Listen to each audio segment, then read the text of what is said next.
हमारी संस्कृति, हमारे संस्कार सदा रहें हमारे साथ। सब्सक्राइब करें तिलक। भक्तों नमस्कार, प्रणाम और बहुत बहुत अभिनंदन। भक्तों, आज हम आपको अपने लोकप्रिय यात्रा कार्यक्रम दर्शन के माध्यम से एक ऐसे प्राचीन ऐतिहासिक मंदिर की यात्रा करवाने जा रहे हैं जो देखने में कोई पारंपरिक मंदिर नहीं, अपितु किसी राजा महाराजा का गढ़ यानी दुर्ग दिखाई पड़ता है। भक्तों, हम बात कर रहे हैं पाटन स्थित महाकाली मंदिर की। ये कालिका माता जी का जो मंदिर है, बड़ा प्राचीन मंदिर है। ये मंदिर जो है वो रानी की वाव जो अभी विरासत में, जो विश्व विरासत में जो गई, इसके रोड पर ये मंदिर आता है। भक्तों, महाकाली मंदिर गुजरात के पाटन जिले के पटोला हेरिटेज म्यूजियम देव कुटीर के पास सामलपति में स्थित है। इस मंदिर के गर्भगृह में माता महाकाली की स्वयंभू मूर्ति विराजमान है। कहा जाता है कि गुजरात के परम प्रतापी राजा सिद्धराज जयसिंह ने अपनी कुलदेवी माता महाकाली को प्रसन्न करने हेतु कठोर साधना की। उनकी साधना से प्रसन्न होकर माता महाकाली प्रकट हुई थी। माता महाकाली पाटन की नगर देवी के रूप में पूजी जाती हैं। ये मंदिर करोड़ों देवी भक्तों की आस्था का केंद्र बिंदु बना है।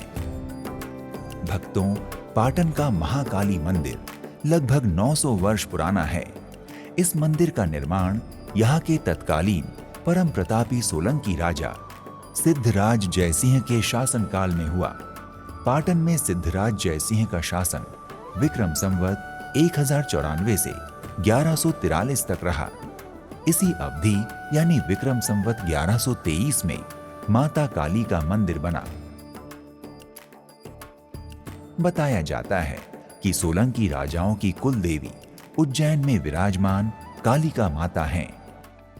एक बार सिद्धराज जयसिंह की उज्जैन जाकर अपनी इष्ट देवी की पूजा आराधना करने की मंशा हुई, लेकिन मंदिर मालवा में होने के कारण सिद्धराज जयसिंह की इच्छा की पूर्णता मालवा के राजा यशोवर्मा की दया पर निर्भर थी। इसलिए सिद्धराज जयसिंह ने मालवा पर आक्रमण कर दिया और मालवा की राजधानी पर विजय प्राप्त करते हुए मालवा के राजा यशोवर्मा को बंदी बना लिया। भक्तों, मालवा के राजा यशोवर्मा को बंदी बनाने के बाद राजा सिद्धराज जयसिंह ने अपनी कुलदेवी कालिका माता जी की कठोर साधना की। राजा की साधना से प्रसन्न होकर माता महाकाली प्रकट हो गई। उन्होंने राजा सिद्धराज जयसिंह से वरदान मांगने को कहा। तब राजा जयसिंह ने माता जी से पाटन पधारने का भावपूर्ण आग्रह किया। राजा के आग्रह पर माता महाकाली ने मुस्कुराते हुए कहा कि मैं गढ़ कालिका हूँ, मुझे गढ़ अर्थात किला चाहिए। राजा सिद्धराज जयसिंह ने पाटन लौटकर गढ़ का निर्माण करवाया। गढ़ निर्मित होते ही वहां माता महाकाली का स्वयंभू मुखारविंद प्रकट हो गया।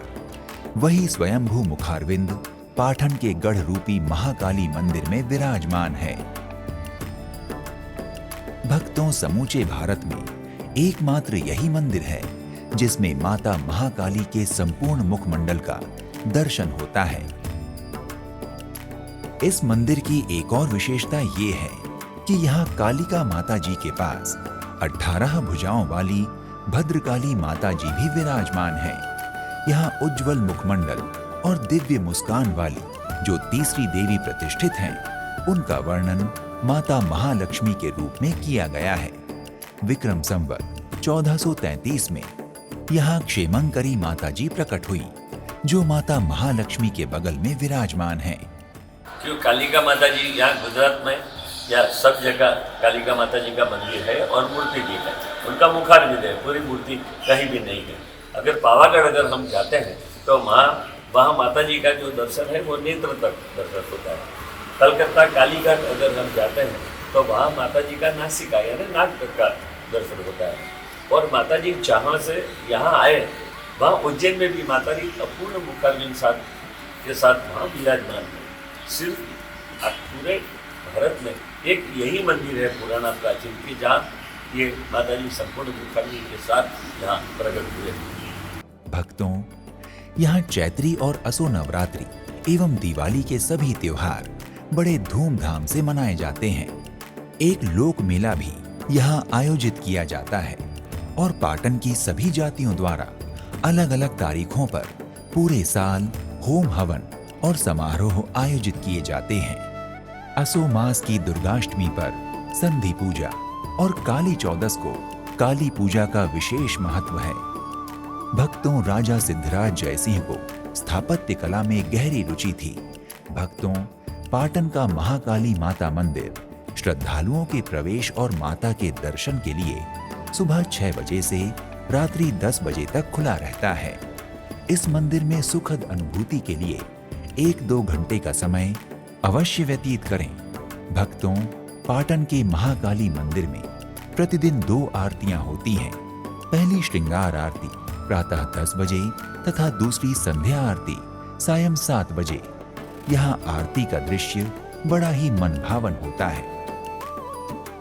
भक्तों, पाटन के महाकाली मंदिर में यूं तो सभी त्योहार बड़ी धूमधाम और हर्षोल्लास के साथ मनाए जाते हैं। यहाँ चैत्री नवरात्रि और आसो नवरात्रि में माता जी का अलग अलग हर रोज अलग अलग श्रृंगार होता है और यहाँ धामधूम से देखो तो जोरों से नवरात्रि का त्यौहार हम लोग यहाँ मनाते हैं। और चैत्री आठम चैत्री नवरात्रि की जो अष्टमी आती है दुर्गाष्टमी, उसी दिन यहाँ शास्त्रीय संगीत का कार्यक्रम करते हैं। वो पूरा 5 घंटा यहाँ चलता है। तो इस तरह से ये मंदिर पूरा एकदम 900 साल पुराना ये मंदिर है। भक्तों, अगर आप पाटन के महाकाली मंदिर की यात्रा के बारे में विचार कर रहे हैं तो आप यहाँ की यात्रा किसी भी समय कर सकते हैं। भक्तों, आप वायु, रेल या सड़क मार्ग में से किसी से भी यात्रा करके पाटन के महाकाली माता मंदिर पहुंच सकते हैं।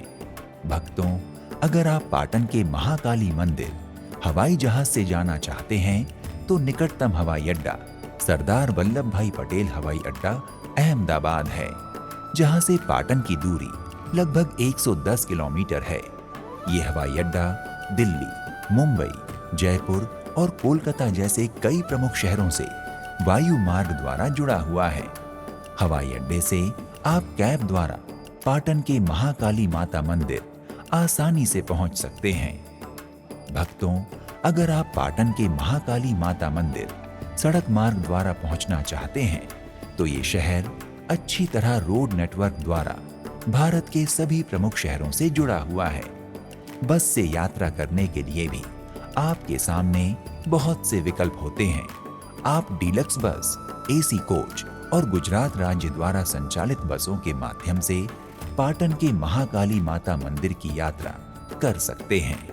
आप चाहें तो निजी वाहन द्वारा भी पाटन के महाकाली मंदिर की यात्रा कर सकते हैं।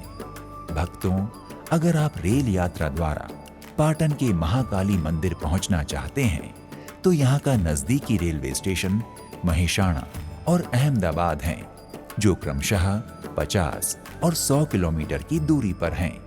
दोनों ही रेलवे स्टेशनों से पाटन के महाकाली माता मंदिर के लिए बस, टैक्सी तथा ऑटो रिक्शा बड़ी सहजता से उपलब्ध हो जाते हैं।